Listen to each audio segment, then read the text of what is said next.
Okay, it's early May here in Louisville, Kentucky, and that means I'm taking a lot of, still in the process taking a lot of my trees and plants that I've overwintered inside, taking them outside, and that means it's time to either plant them in the soil, set them up appropriately for the outside, and as I take some of my plants outside, I realize that a lot of them need some pruning.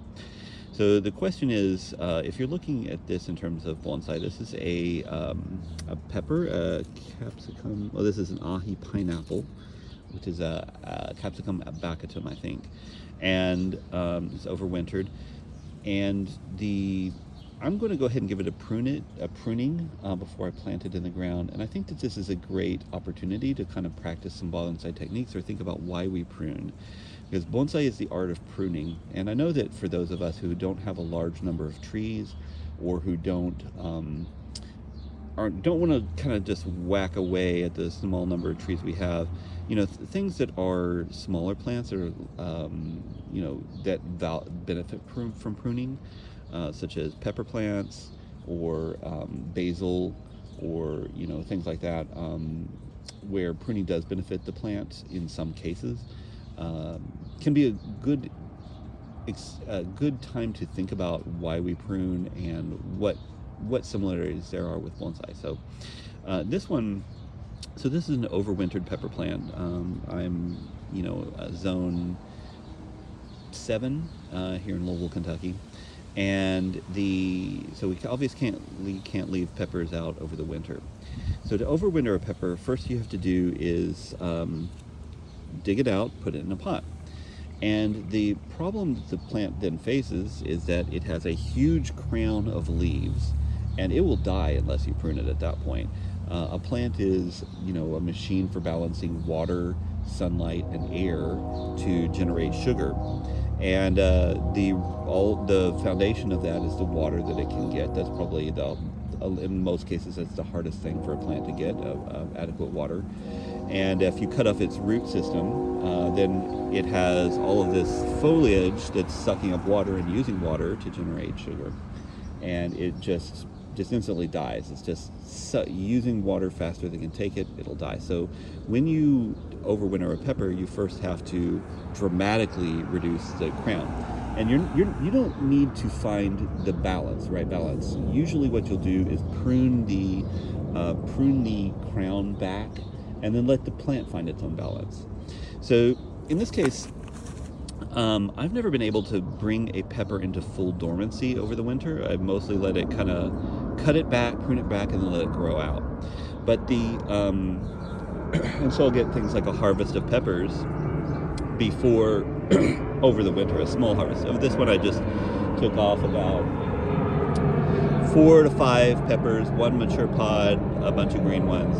And obviously that's not great for the health of the plant as we go in, because it's spending too much energy generating pods. But these plants don't know about winter. And I'm going to take it out here. Now the problem this plant is having now, it's got all this foliage. All of this foliage grew over the winter. You can see some of the cuts I made here and here have died back, and all of this other foliage is stuff that's grown out over the course of the winter. Now, these is going to be low light growth, right? So the chloroplasts are going to be distributed in the leaves in a more spaced out manner, in a way that they won't be able to efficiently photosynthesize during the summer. And it's weak foliage because it hasn't had any wind. Now, this plant is also drought stressed. I'm going to give it some water here too, just to kind of perk it up a little bit. But I'm going to do a pretty hard prune on this in order to, because this plant, when I put it in the soil, it's going to drop all of its leaves anyway. These leaves are just not vigorous enough. They're not appropriate for outdoor growing. This plant will drop its leaves and or die if I don't give it a pruning now. So from a horticultural perspective and a bonsai perspective, right, they kind of align here in some ways, in that what we want for a fruiting plant is to have a lot of openness, so that each branch and each leaf is getting the maximum sunlight and air as it can.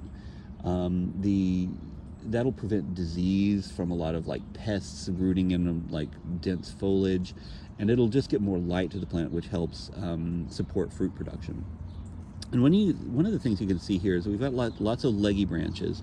We've got lots of branches that cross back over the center of the plant, right? So here, this branch is like a nice little branch, but it's all shaded out by these branches over here. So the first thing I'm going to do is kind of cut some of these crossing branches off, right?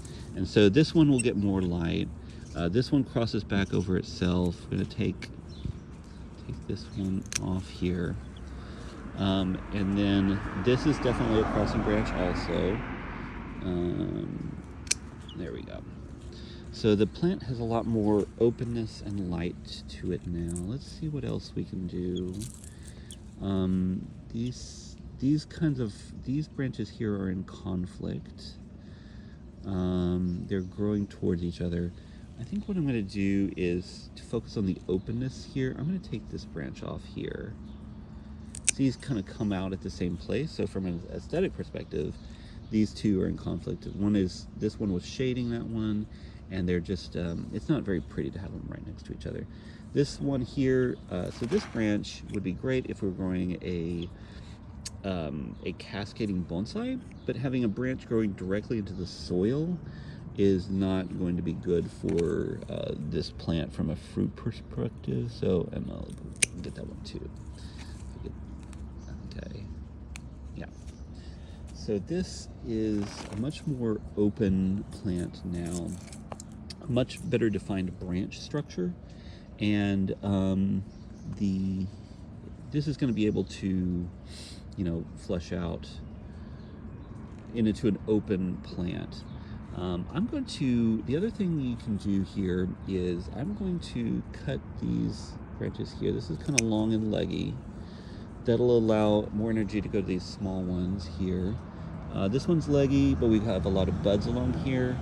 So in some cases, I'm just gonna take this back, remove some of this foliage that's not doing well. I'm gonna also cut this one here, and hopefully that will cause some branching at this point.